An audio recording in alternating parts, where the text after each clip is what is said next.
श्री बगलामुखी शक्तिपीठ खाचौद आश्रम में पूर्व मुख्यमंत्री दिग्विजय सिंह का आगमन हुआ। उन्होंने मां बगलामुखी के दर्शन किए, पूजा अर्चना कर स्वामी श्री कृष्णानंद जी महाराज से भेंट कर आशीर्वाद प्राप्त किया। यहीं डेस न्यूज़ ने उनसे एक विशेष चर्चा भी की। हालांकि उन्होंने राजनीतिक प्रश्नों के उत्तर नहीं दिए। उन्होंने कहा कि वे किसी भी धर्म स्थल पर राजनीति पर कोई चर्चा नहीं करते। तो अन्य विषयों पर उनसे चर्चा की गई है जो आप सुनेंगे। श्री बगलामुखी शक्तिपीठ खाचरोद आश्रम में पूर्व मुख्यमंत्री दिग्विजय सिंह का आगमन हुआ। उन्होंने मां बगलामुखी के दर्शन किए, पूजा अर्चना की। तत्पश्चात शक्तिपीठ के पीठाधीश्वर स्वामी श्री कृष्णानंद जी महाराज से भेंट कर उनसे आशीर्वाद भी लिया, धर्म चर्चा भी की। नर्मदा परिक्रमा में स्वामी जी भी सम्मिलित हुए थे, उस प्रसंग का भी स्मरण किया गया। पंडित कपिल शास्त्री और विद्वान ब्राह्मण आचार्यों ने मां बगलामुखी मंदिर में पूजन विधि विधान से वैदिक मंत्रोच्चार के साथ संपन्न कराई। श्री बगलामुखी शक्तिपीठ की ओर से पूर्व मुख्यमंत्री श्री दिग्विजय सिंह का स्वागत शक्तिपीठ चैरिटेबल ट्रस्ट के उपाध्यक्ष राजेश तिवारी तथा मंदसौर से गए शक्तिपीठ परिवार के ब्रजेश जोशी, अखिलेश शर्मा, महेश शर्मा, पप्पू, आलोक शर्मा, राजीव शुक्ला, द्वारका पुरवाल, केसी शर्मा भोपाल, अर्पित तिवारी आदि ने किया। स्वामी जी ने उन्हें भगवान श्री पशुपतिनाथ की प्रतिकृति भेंट कर सम्मानित किया। उल्लेखनीय है कि स्वामी श्री कृष्णानंद जी महाराज का जन्म व आरंभिक शिक्षा मंदसौर में हुई। मां बगलामुखी की कठिन साधना कर आपने सिद्धि प्राप्त की व खाचरोद में शक्तिपीठ की स्थापना की। देश विदेशों में आपके हजारों भक्त हैं। आश्रम से जुड़े चैरिटेबल ट्रस्ट द्वारा आप अनेक सेवा प्रकल्प चलाते हैं। प्रतिभावान जरूरतमंद विद्यार्थियों को उच्च शिक्षा हेतु प्रायोजना, गरीब परिवारों की बेटियों के विवाह, पर्यावरण व गौ संरक्षण के प्रकल्प आप संचालित करते हैं। आपने नवोदय विद्यालय के लिए 95 बीघा भूमि भी दान दी। आप श्री गुजरगोड़ ब्राह्मण समाज मंदसौर के संरक्षक हैं व श्री जगदीश मंदिर जीवागंज के नवशंगारित स्वरूप प्रदान करने का सपने संकल्प भी लिया है। पूर्व मुख्यमंत्री दिग्विजय सिंह से खाचरोद बगलामुखी शक्तिपीठ आश्रम में डेस न्यूज के लिए एक खास चर्चा भी की गई। श्री बगलामुखी शक्तिपीठ खाचरोद आश्रम में है। पूज्य स्वामी श्री कृष्णानंद जी महाराज के सानिध्य में आज यहाँ जो धार्मिक प्रयोजन है उसमें विशेष रूप से मां बगलामुखी के दर्शन करने के लिए आए हैं मध्य प्रदेश के पूर्व मुख्यमंत्री श्री दिग्विजय सिंह जी। आपने अभी स्वामी जी से आशीर्वाद दिया है और इस वक्त आप आश्रम में सभी श्रद्धालुओं के बीच में हैं। दिग्विजय सिंह जी, मैं आपका हमारे न्यूज़ चैनल डेस न्यूज़ में स्वागत करता हूं। उत्तर प्रदेश के चुनावों की पृष्ठभूमि में जिस तरह की राजनैतिक पैंतरेबाजी वहां हो रही है उसे लेकर आप क्या कहें? धार्मिक स्थानों पर पॉलिटिकल बात करते हैं।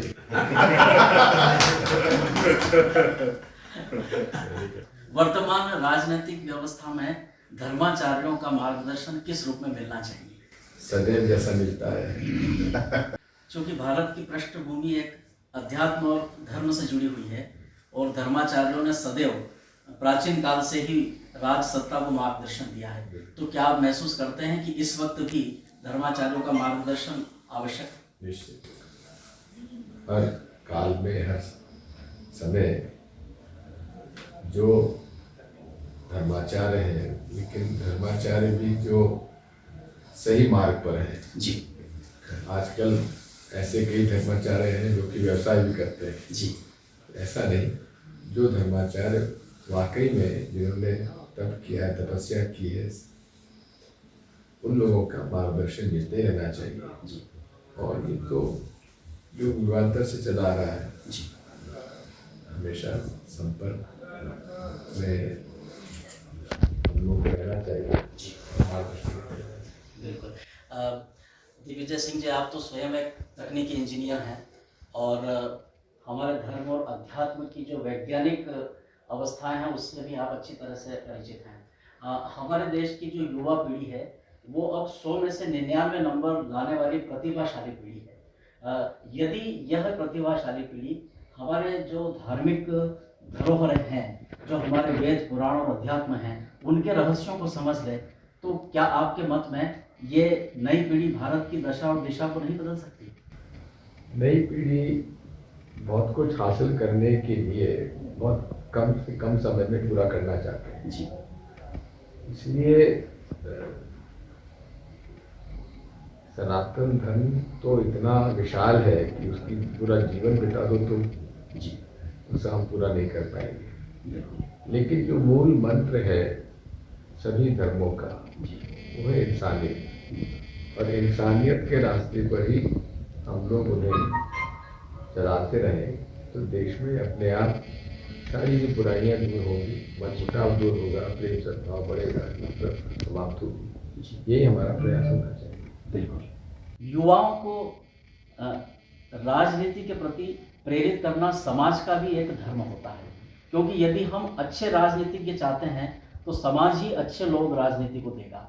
तो ऐसी स्थिति में जबकि राजनेताओं और राजनीति के प्रति एक खास वर्ग हमेशा आलोचना का ही मन में संकल्प लिए रहता है, बंद कमरों में हमेशा नेताओं की आलोचना एक बुद्धिजीवियों का शगल हो गया है। लेकिन बिना राजनीति और बिना व्यवस्था के देश चले कैसे? तो ऐसे में बुद्धिजीवी समाज की जो राजनेताओं के प्रति धारणा है, इसे कैसे बदला जाए?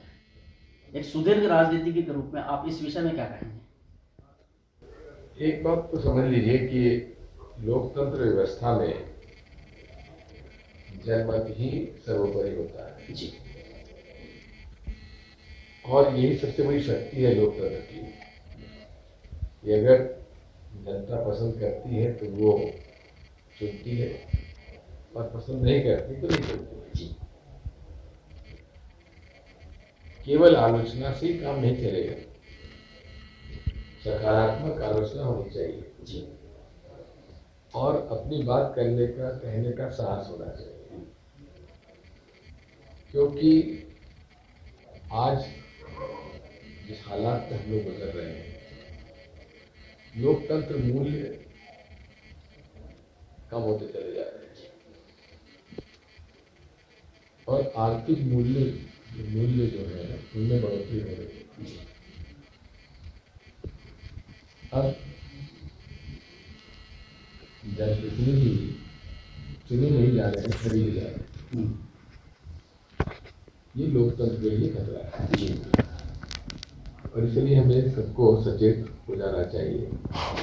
तो विशेष तौर पर हमें युवाओं के बीच में जो सही धर्म की परिभाषा है जी, और मैं तो कहता हूँ कि युवाओं को हर धर्म का जो मूल आधार है उससे परिचित कराना चाहिए। नहीं तो वो अपने ही धर्म के अंदर ही वो इतना खुल मिल जाता है कि दूसरे धर्मों की अच्छाइयों के बारे में नहीं जान पाता। इसलिए मैं तो इतना ही कहूँगा कि युवाओं को एक बात समझ लेना चाहिए कि हर धर्म अच्छा होता है, उसमें कोई बुराइयां नहीं होती है। कोई धर्म हमें गलत रास्ता नहीं दिखाता है। मार्ग अलग अलग होते हैं, मंजिल एक होती है, ईश्वर का स्वरूप एक। यदि उसने वो समझ लिया तो ये जो समाज में नफरत, वैमनस्यता, हिंसा फैल रही है अपने आप में कम होगी। जी,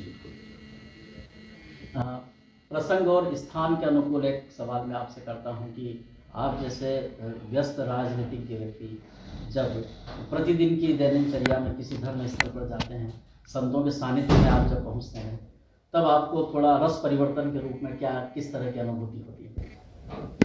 हम यहाँ पर सुनने के लिए आते हैं जी, सुनाने के लिए थोड़ी ना मार्गदर्शन लेने के लिए। आपने सर अपने प्रवास में हमसे चर्चा की, बहुत बहुत धन्यवाद।